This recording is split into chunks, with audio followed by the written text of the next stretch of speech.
You've already given me so many answers. Every time I think of a question out there, the answer just comes as you're talking to others. Yeah. My current question is about being weird.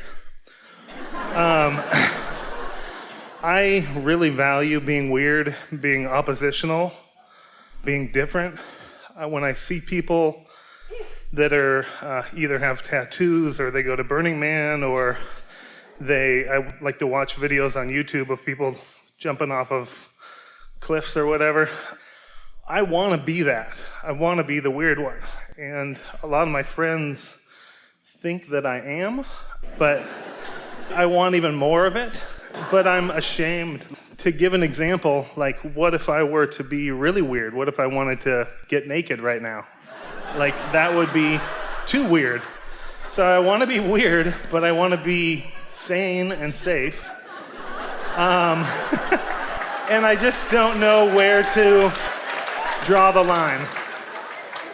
We like weird too, but we also do have that line. Yes. Consider this, because you gave all the answers in your question, which is a really common thing that happens, because on one end of the stick is wanting to know something, and on the other end of the stick is the absence of it. And when you focus upon what you can't figure out, what you want to figure out starts lighting up already, even right in the middle of it. And so let's chew on this just a little bit. You said something that points out a significant flawed premise that you've got going on, that we think is the hindrance that you're trying to describe. Because you said, I like being oppositional. And we want to talk a little bit about, because what we know you to mean, or what we would mean in a similar conversation, is you want to be, first and foremost, in alignment with who you are, which makes you seem to be oppositional with a lot of people. When you're choosing this mutuality, that means you're not choosing this or this or this or this or this. But let's talk about why. In a world that is looking for you to be there for them, or for you to understand them, or for you to join them to fight the battle against the imaginary foe, there are so many that want you, no matter what, to just come where they are. You used the word safe. They feel safety somehow in that, or they think they do, some version of it. They want my power. They want to bring my power to their level to help them contribute. What you want is to... I want independence. Or to let them be whatever they're choosing to be. Yeah. And so the battle that you're feeling, the struggle that you're feeling, is you're not trying to break out into weirdness. You're trying to break into unequivocal freedom. You use the word. You're wanting to break into unequivocal clarity. In other words, you're not wanting the confusion of whatever they've got going on. This could not have been a more meaningful seminar for you to come with that powerful desire within you than this one, where we are just today talking about this mutuality, because you all have a choice all the time. You can be in steady, not constant, because contrast is a very helpful thing, but in steady vibrational mutuality with your inner being, or in less than steady mutuality with your inner being. In other words, it comes down to, you can use your awareness of what that frequency feels like and what your relationship with it feels like as your guiding star or your emotional guidance system, and you can strive for it and accomplish it and strive for it and accomplish it, or you can be sloppy in your thinking and then just take whatever comes.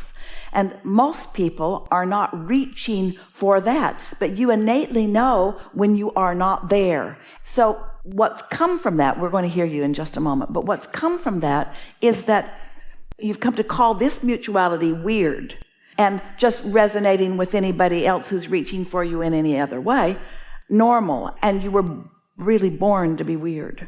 You really were. Yeah. You are a total inspiration to me, because probably 90% of the people I know or more think that you are weird, crazy, batshit crazy. And, when I first found out about you, I was there.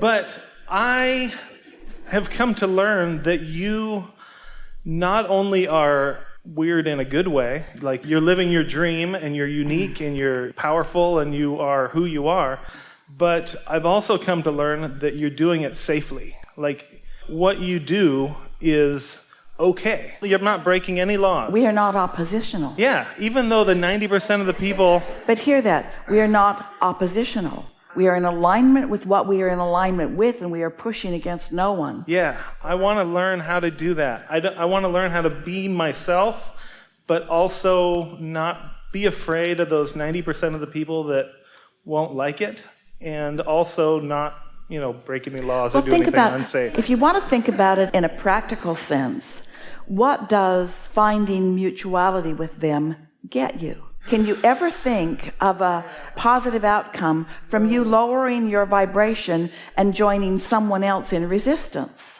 I call it codependence, and I've been fighting it for my whole life. I'm dependent on their approval, and you can't please everybody because everybody's different. So now let's talk about something really practical. If you just put it in these simple terms, is it more satisfying to have clarity or to have confusion?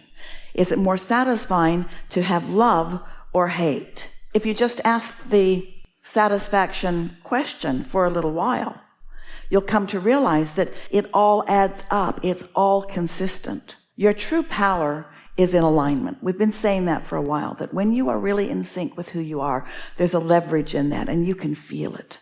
But we know what you're talking about because it's just words until you meditate and know you've quieted your mind. It's just words until you've felt your vibration raise, and then you have received an impulse and followed it and it paid off. It's just words. But once you begin to find a consistency in your relationship with your inner being, and you let that rise to the most significant level, and you let everything else take a back seat to that, so that you decide that you're just going to be true to you no matter what, then what you begin to notice is a good number of them rise and join you, and those that aren't ready to just vibrate out of your experience and are not an issue. Yes, I've seen that with you. I mean, look at all of this. It's amazing how much love is poured out on you and your being. Because it's natural to feel good. Yeah, you're doing your dream. It's natural to feel good. Yeah. The thing that is interesting and a little humorous, and maybe it'll make you laugh, and if we were prone to laughing, we would laugh, but we don't laugh because nothing ever surprises us. But we think this is worth considering, worth thinking if maybe there's a laugh in it somewhere for you. There's an irony in that law of attraction is so consistent, and humans are so surprised at the consistency of law of attraction. It's like once you get hold of the law and you understand, then you get why that happened and why that happened and why that happened, and nothing ever surprises you anymore. Everything just makes perfect sense to you. And so the thing that we think is a little bit humorous is that people find it odd that if it feels good, it is. It's like, how did that get messed up in the human equation? Okay, we'll go onto planet Earth, and just remember, if it feels good, run from it. And if it feels bad, totally embrace it. And the worse you feel, the more pain you suffer, then the better it will be for you later. And humans say, okay, I can do that. And then they see happy ones and they say weird.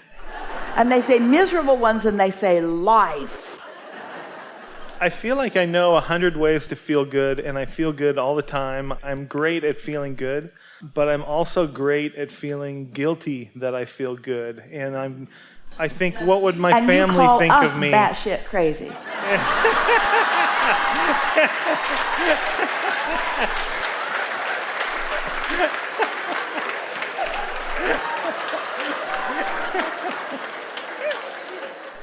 That doesn't make any sense at all. You can't feel good and guilty at the same time. Pick one and own it. I'm there. Pick one and own it. You don't feel good and guilty at the same time. You feel good or you feel guilty. You feel satisfied or you feel guilty, but you don't feel that. When I think of others, then I feel guilty. Like I did a 3-week trip to India by myself. That felt good. But then when I thought of leaving my girlfriend behind, it felt weird. I just quit a job that was, really well paid, like awesome job that everybody was proud of me, and it felt great to quit it. But now I'm worried, there's a part of me that just thinks, do they think poorly of me for, do they think I'm an idiot? You are hitting upon the most important consequence and the most important subject that we talk about all day, every day. What you're talking about is how, through your interaction with one another, you have replaced your own guidance system with each other. And the replacement is truly deficient. It's hurt. It has hurt. But think about why you do it. When someone holds you as their object of attention, and they're tuned in, tapped in, turned on, they're feeling good, and they're holding you as their object of attention, it feels good to you when that energy is flowing all over you. And so we get why you would think that alignment has something to do with the way others are looking at you. And that's also why when someone who has loved you and felt that way about you then gets out of whack, disconnected, is not connected to source, that then when they hold you as their object of attention and what they see disappoints them, it's easy to understand why you would take that personally, because you gave them the power to grant you and then when they're not giving it to you, you assume that you deserve it. That's big. We call that looking for love in all the wrong places. That's me. But you see, now you're too smart for that. Yes, I'm growing out of it. You have helped me for the last year. Let's just ask you a few questions. And we're not trying to put words in your mouth. We're just asking for the logic that life has presented to you, because words don't teach. It's only life experience that teaches. Does it feel logical to you that you and others, the human race or the consciousness that is focused here on this planet, is more than just the physical, biological becoming that you are? In other words, are you more than the flesh, blood, and bone? Is there a consciousness that Definitely, I have a consciousness, yeah. Does it feel to you that the consciousness extends beyond the boundaries of this physical apparatus? Sure. So the idea of a soul, the idea of something that came before, and the idea of something that will be afterward is something that is a comfortable and maybe even logical concept. I'm still... All right, so let's talk about that. We get that. Yeah. So let's talk about that. So do you think that humans are brilliant? Yes. And have you managed to scrape enough dirt together to launch another planet into orbit? Possibly. I think dogs are brilliant too. But what we're asking is, do you see evidence of greater consciousness than what is demonstrated by humans on this planet? In other words, can you explain your position in the universe? Can you explain the Earth spinning in its orbit? Can you explain that from the perspective of what man knows about things? And so isn't it logical that there is something more that you are all a part of? Yes. And so if there is something more that you are all a part of, does it feel logical that it would have extended before you all got here and that it will continue after you all are here? And can you feel at times that you tap into a consciousness that provides for you more clarity than the pieces of what you were about just now deserve? Yes. Personally, I have different labels for those things that you're talking about. And I just call it reality. Like all the stuff that's not mine, that I don't control, that's that consciousness that can help guide me and that'll be there after me and that was there before me. But I'll label it as nature, reality, truth, whatever. And what's the rest of it? What do you call the rest of it? I used to call it God or Jesus or whatever. All right, that's all right. And what's the rest of it? In other words, what's the physical stuff? What are you calling it? Physical stuff? haven't labeled that, I guess. Well, that's because there is this source energy that extends into all of this, and it is all one. And when you let all of that magnificence and all of that clarity and all of that love and all of that knowing, when you let that flow to you and through you here, then you begin to understand this humanity a little bit better too.